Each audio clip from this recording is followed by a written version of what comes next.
ಚಂಡ ಪಾಕಿಸ್ತಾನದ ಆತಂಕವಾದಿ ಭಯೋತ್ಪಾದಕತನಕ್ಕೆ ಹೋಲಿಸ್ತೀರ ಅನ್ನೋದಾದ್ರೆ ಅದು ಎಂತ ಮನಸ್ಥಿತಿ ಅದು. ಅವರು ಕ್ಷಮೆ ಕೋರ್ಬೇಕು ಮತ್ತು ರಾಜ್ಯ ಸರ್ಕಾರ ಕೂಡ ಕನ್ನಡ ಪರವಾದಂತ ಧ್ವನಿಗಳಿಗೆ ಅವರು ಕೈ ಜೋಡಿಸಬೇಕಾಗುತ್ತೆ. ಇಲ್ಲದೆ ಇದ್ರೆ ನಾಳೆ ಇನ್ನೊಬ್ಬ ಪಾಕಿಸ್ತಾನಕ್ಕೆ ಹೋಲಿಸಿದ್ರೆ, ಇನ್ಯಾವುದೋ ಚೀನಾದವ್ರಿಗೆ ಹೋಲಿಸಿದ್ರೆ, ಇನ್ಯಾವುದೋ ಮಸೂದ್ ಅಜರ್ಗೋ ಅಥವಾ ಇನ್ಯಾರಿಗೋ ಹೋಲಿಸ್ಬಿಟ್ರೆ ನಮ್ಮನ್ನ ಏನ್ ಗತಿ? ಗಾಯಕ ಸೋನು ನಿಗಮ್ ಅವರ ಹೇಳಿಕೆಯನ್ನ ಖಂಡಿಸಿ ಬೆಂಗಳೂರಿನ ಫ್ರೀಡಂ ಪಾರ್ಕ್ ಅಲ್ಲಿ ಇವತ್ತು ಬೃಹತ್ ಪ್ರತಿಭಟನೆ ಮಾಡಿದ್ದಾರೆ. ಪ್ರತಿಭಟನೆಯಲ್ಲಿ ಕನ್ನಡ ಪರ ಸಂಘಟನೆಗಳು ಕೂಡ ಭಾಗವಹಿಸಿತ್ತು. ಈ ಬಗ್ಗೆ ಮಾತನಾಡಲಿಕ್ಕೆ ನಾಗೇಂದ್ರ ಪ್ರಸಾದ್ ಅವರು ಕೂಡ ಮುಂದಾಗಿದ್ದಾರೆ. ಅವರು ನಾನೀಗ ಮಾತಾಡಿಸ್ತಾ ಹೋಗ್ತಿದ್ದೀನಿ. ಸರ್, ಸೋನು ನಿಗಮ್ ಅವರ ಈ ಒಂದು ಸ್ಟೇಟ್ಮೆಂಟ್ ಈಗಾಗಲೇ ಏನು ಕನ್ನಡ ಚಿತ್ರರಂಗದಲ್ಲಿ ಒಂದಷ್ಟು ಆಕ್ರೋಶ ವ್ಯಕ್ತಪಡಿಸಿರುವಂತ ಮತ್ತೆ ಬ್ಯಾನ್ ಮಾಡಬೇಕು ಸೋನು ನಿಗಮ್ ಅಂತ ಹೇಳ್ತಿದ್ದಾರೆ. ಏನ್ ಹೇಳ್ತೀರಾ ನೀವು ಒಬ್ಬ ಸಂಗೀತ ನಿರ್ದೇಶಕನಾಗಿ, ನಿಮ್ಮ ಬಗ್ಗೆ ಏನ್ ಹೇಳ್ತೀರಾ? ಈ ಬ್ಯಾನ್ ಮಾಡೋದು ಅದೆಲ್ಲ ಆ ತರದ ಪದ ಬಳಸೋದಿಲ್ಲ. ಬ್ಯಾನ್ ಮಾಡೋದಂದ್ರೆ ಅದು ನಮ್ಗೆ ಆ ತರದ ಬಳಸೋ ಹಾಗಿಲ್ಲ. ನಾವೇನು ಅಸಹಕಾರ ಅಂತೀವಿ ಅಷ್ಟೇ. ಅಂದ್ರೆ ಮುಂದೆ ನಾವು ಹಾಡ್ಸೋದಿಲ್ಲ ಅನ್ನೋದು ಅಸಹಕಾರ ಕೊಡುವಂಥದ್ದು. ಎಲ್ಲ ಇಡೀ ಚಿತ್ರರಂಗ ಜೊತೆಯಲ್ಲಿದೆ ಯಾವಾಗಲೂ. ಇಂಥ ಕನ್ನಡ ಪರವಾದಂಥ ಧ್ವನಿಗಳ ಜೊತೆನೆ ಚಿತ್ರರಂಗ ಇರುವಂಥದ್ದು. ಇವತ್ತು ರಕ್ಷಣಾ ವೇದಿಕೆಯ ನಾರಾಯಣಗೌಡರ ನೇತೃತ್ವದಲ್ಲಿ ಇಷ್ಟೆಲ್ಲ ಕನ್ನಡದ ಕಾರ್ಯಕರ್ತರು ಸೇರಿದ್ದಾರೆ. ಈಗಾಗಲೇ ಕಂಪ್ಲೇಂಟ್ ಕೂಡ ಕೊಟ್ಟಿದ್ದಾರೆ. ನಮ್ಗೇನು ಅಂತಂದ್ರೆ, ಅವರು ಸೋನು ನಿಗಮ್ ಅವರು ತುಂಬಾ ಕನ್ನಡದ ಪ್ರೀತಿ ಇದೆ, ಇದೆಲ್ಲ ಸರಿ. ಅವ್ರು ಹೇಳ್ತಾರೆ ನನ್ನ ಕನ್ನಡದ ಬಗ್ಗೆ ಬಹಳ ಕಾಳಜಿ ಪ್ರೀತಿ ಇದೆ ಅದು ಅಂತ.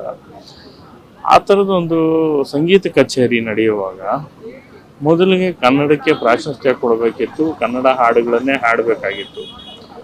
ಅವ್ರು ಅದು ಎಲ್ಲಿ ಬೆಂಗಳೂರಲ್ಲಿ ಬಂದು ಅವ್ರು ಕನ್ನಡ ಹಾಡುಗಳನ್ನೇ ಹಾಡಿತಿದ್ರೆ ಕನ್ನಡ ಕನ್ನಡ ಅಂತ ಯಾರೋ 4 ಜನ ಕೂಗಿದ್ರು ಅಂತ ಏನು ಹೇಳಿದ್ದಾರೆ. ಅದರ ಅವಶ್ಯಕತೆ ಇರ್ತಿರ್ಲಿಲ್ಲ, ಅದರ ಪ್ರಮೇಯ ಬರ್ತಿರ್ಲಿಲ್ಲ.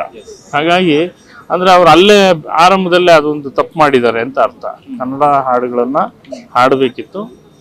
ಅದಾದ್ಮೇಲೆ ಅವರು ಯಾವಾಗ ಅದೇನು ಸಿಟ್ಟಿಗೆ ಎದ್ದು ಪಹಲ್ಗಾಮ್ ರೀತಿ ಇದಕ್ಕೆ ಆಗಿದ್ದು, ಈ ರೀತಿ ಗುಂಡಾವರ್ತನೆ ಅಂತೆಲ್ಲ ಮಾತಾಡಿದ್ದಾರೆ 2ನೇ ವಿಡಿಯೋದಲ್ಲಿ. ಹೇಳೋದು, ನೀವು ಯಾವುದೇ ಇಂಥ ಒಂದು ಕಚೇರಿಗಳು ಅಂತಂದಾಗ ಎಲ್ಲ ರೀತಿಯ ಜನ ಇರ್ತಾರೆ, ಎಲ್ಲ ಥರದ ಜನ ಕೂಗುವಂಥವ್ರು ಇರ್ತಾರೆ. ಕೆಲವರು ತುಂಬಾ ಆಕ್ರೋಶವಾಗಿರ್ತಾರೆ, ಕನ್ನಡ ಹಾಡು ಹಾಡಿಲ್ಲ ಅಂತೇಳಿ ಕೂಗಿರ್ತಾರೆ, ತಪ್ಪೇನಿಲ್ಲ ಅದು. ಅಂತ ಸಂದರ್ಭದಲ್ಲಿ ನೀವು ಪಹಲ್ಗಾಮ್ನ ಘಟನೆಗೆ ಹೋಲ್ಸೋದಿದೆಯಲ್ಲ, ಅದು ಚಂಡ ಪಾಕಿಸ್ತಾನದ ಆತಂಕವಾದಿ ಭಯೋತ್ಪಾದಕತನಕ್ಕೆ ನೀವು ಯಾರೋ ಕನ್ನಡಿಗರು 4 ಜನ ಕನ್ನಡ ಹಾಡು ಅಂತ ಕೇಳಿದ್ದಕ್ಕೆ ಹೋಲಿಸ್ತೀರ ಅನ್ನೋದಾದ್ರೆ ಅದು ಎಂಥ ಮನಸ್ಥಿತಿ ಅದು. ಸಿಟ್ಟು ಎಲ್ರಿಗೂ ಬರುತ್ತೆ. ಸಿಟ್ಟು ಬಂದಿದೆ ಅಂತ ಹೇಳಿ ನೀವು ಬಳಸುವ ಸಮೀಕರಿಸುವ ವಿಚಾರ ಇದೆಯಲ್ಲ, ಅದು ಎಷ್ಟು ಅಪಾಯಕಾರಿ ಆದದ್ದು.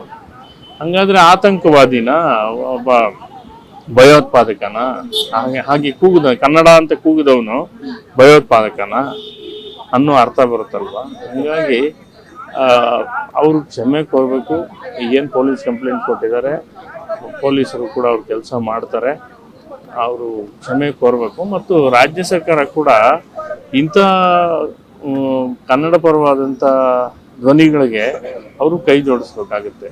ಸರ್ಕಾರ ಕೂಡ ಇಂಥದಕ್ಕೆ ಧ್ವನಿ ಆಗ್ಬೇಕು. ಹೌದು, ಅವ್ರು ಮಾಡಿದ ತಪ್ಪು ಅನ್ನೋದನ್ನು ಅವರು ಕೂಡ ಹೇಳಬೇಕಾಗುತ್ತೆ. ಇದು ಸುಮೋಟೋ ಇಂದ ಮಾಡ್ಕೋಬೇಕಾದಂಥ ಕೆಲಸ ಇದು. ಸರ್ಕಾರ ಸುಮೋಟೋ ಇಂದ ಕನ್ನಡ ಪರವಾಗಿ ಇರಬೇಕಾಗಿತ್ತು. ಆದರೆ ರಕ್ಷಣಾ ವೇದಿಕೆ ಕಂಪ್ಲೇಂಟ್ ಕೊಟ್ಟು ಆಯ್ತಾಗಲೇ 24 ಗಂಟೆ ಮೇಲೆ ಆಗಿರ್ಬೋದು, ಅವರನ್ನ ಬಂಧಿಸೋದು ಅಥವಾ ಅವ್ರ ಕ್ಷಮೆ ಕೋರೋದು ಏನೋ ಒಂದು ಆಗ್ಬೇಕಲ್ಲ.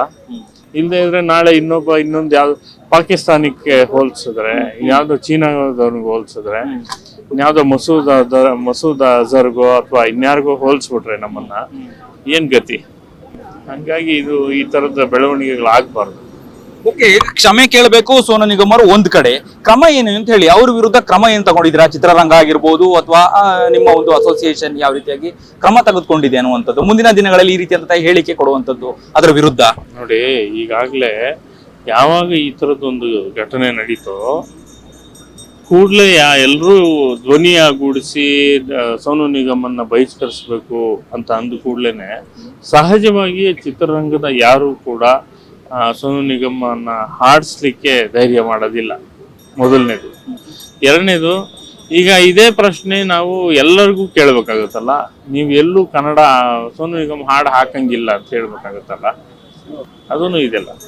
ಸೊ ಒಟ್ಟಾರೆ ನಮ್ಮ ಉದ್ದೇಶ ಒಬ್ಬ ಕಲಾವಿದನ್ನ ಬ್ಯಾನ್ ಮಾಡೋದು ಇನ್ನೊಂದು ಅಲ್ಲ, ಈ ತರದ ತಪ್ಪುಗಳು ಮರುಕಳಿಸದೇ ಇರಬೇಕಾಗುತ್ತಲ್ಲ, ಮರುಕಳಿಸಬಾರ್ದಲ್ವಾ, ಅದಕ್ಕೆ ಬೇಕಾದ ಚರ್ಯೆ ತಗೋಬೇಕು. ಓಕೆ, ಮುಂದಿನ ದಿನಗಳಲ್ಲಿ ಸೋನು ನಿಗಮ್ ಅವ್ರನ್ನ ಬಾಯ್ಕಟ್ ಮಾಡುವಂತದ್ದು ಏನಾಗುತ್ತಾ ಕನ್ನಡ ಚಿತ್ರರಂಗದಲ್ಲಿ, ಹೇಗೆ ಅಂತ? ಅಲ್ಲ, ಈಗಾಗ್ಲೇನೆ ಆಗೋಗಿದೆ ಅದು. ಬೈ ಡಿಫಾಲ್ಟ್ ನಾವು ಹಾಡಿಸ್ಬಾರ್ದು ಅನ್ನೋದು ಎಲ್ರಿಗೂ ಮನಸ್ಸಲ್ಲಿದೆ, ಹಾಡಿಸ್ಬಾರ್ದು ಅನ್ನೋದು. ಅವರು ಕ್ಷಮೆ ಕೋರ್ಬೇಕಲ್ಲ, ಕ್ಷಮೆ ಮುಂದಿನ ಬೆಳವಣಿಗೆ ಏನಾಗುತ್ತೆ ನೋಡ್ಬೇಕು. Thank you. ಇದಿಷ್ಟು ಸಂಗೀತ ನಿರ್ದೇಶಕ ನಾಗೇಂದ್ರ ಪ್ರಸಾದ್ ಅವರ ಮಾತಾಗಿತ್ತು. ಕ್ಯಾಮ್ರಾ ಪರ್ಸನ್ ಉಲ್ಲಾಸ್ ಜೊತೆ ಅಭಿಜಿತ್ ಗಣೇಶ್, ಕರ್ನಾಟಕ ಟಿವಿ, ಬೆಂಗಳೂರು.